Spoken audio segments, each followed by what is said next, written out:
Sir ನೀವು ಹೇಳಬೇಕು, ಅಯೋಧ್ಯೆಯಲ್ಲಿ ರಾಮ ಮಂದಿರ ಉದ್ಘಾಟನೆ ಆಗ್ತಿದೆ ಅಂದಾಗ ನಿಮ್ಮ ಮಾತೇನು ಸರ್, ನಿಮ್ಮ ಅನುಭವ ಏನು?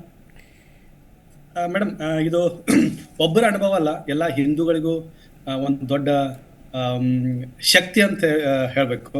ಯಾಕಂದ್ರೆ ತುಂಬಾ ವರ್ಷಗಳಿಂದ ಇದು ಅಯೋಧ್ಯೆಯಲ್ಲಿ ರಾಮ ಮಂದಿರ ಆಗ್ಬೇಕಂತ ಹೇಳಿ ತುಂಬಾ ವರ್ಷಗಳಿಂದ ಎಲ್ಲರೂ ಬಯಸ್ತಾ ಇದ್ರು. ಅದು ಆಯ್ತು.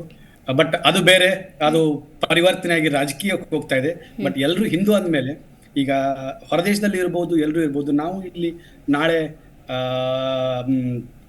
ಸುಮಾರು ಹಾಲೆಂಡ್ ಚಿಕ್ಕ ದೇಶ ಮೇಡಮ್, ಆಲ್ಮೋಸ್ಟ್ ಒಂದು 1.8 ಮಿಲಿಯನ್ ಅಷ್ಟು ಜನಸಂಖ್ಯೆ ಇರೋದು. ಅದರಲ್ಲೂ 3-4 ಊರುಗಳಲ್ಲಿ, ಸಿಟಿಗಳಲ್ಲಿ ನಾಳೆ ರಾಮ ಭಜನೆಯನ್ನು ಮತ್ತು ಪೂಜೆಯನ್ನು ಏರ್ಪಡಿಸಿದ್ವಿ.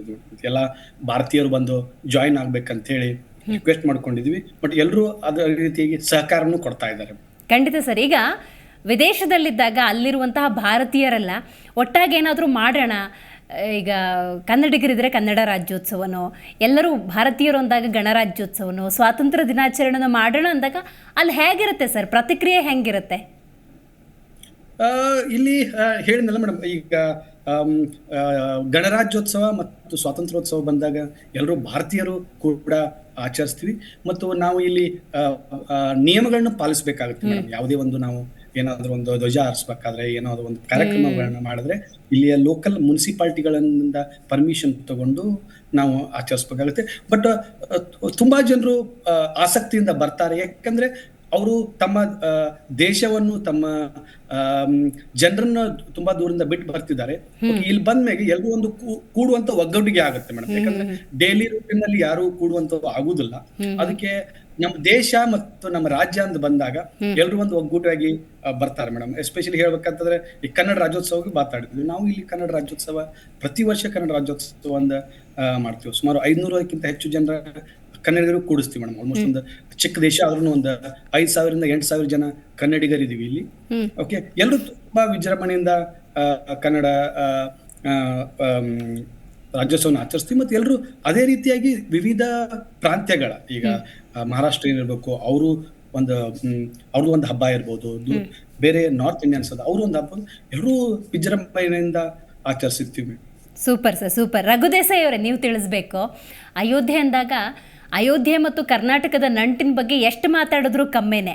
ಯಾಕಂತ ಹೇಳಿದ್ರೆ ಅಲ್ಲಿ ರಾಮ ಇದ್ರೆ ಇಲ್ಲಿ ಹನುಮ, ಅಲ್ಲಿ ಅಯೋಧ್ಯ ಮಂದಿರ ಅಂದಾಗ ಇಲ್ಲಿ ವಿಶೇಷವಾಗಿ ಅಲ್ಲಿ ಬಾಲರಾಮನನ್ನ ನಿರ್ಮಿಸಿದ ವಿಗ್ರಹವನ್ನು ಕೆತ್ತಿದ್ಯಾರು ಅಂತ ಹೇಳಿದ್ರೆ ಇಲ್ಲಿನ ಅರುಣ್ ಯೋಗಿರಾಜ್ ಅವರು. ಏನ್ ಸರ್, ಎಂತ ಬಾಂಧವ್ಯ, ಎಂತ ಅವಿನಾಭಾವ ಸಂಬಂಧ, ಏನ್ ಹೇಳ್ತೀರಿ ಇದ್ರ ಬಗ್ಗೆ?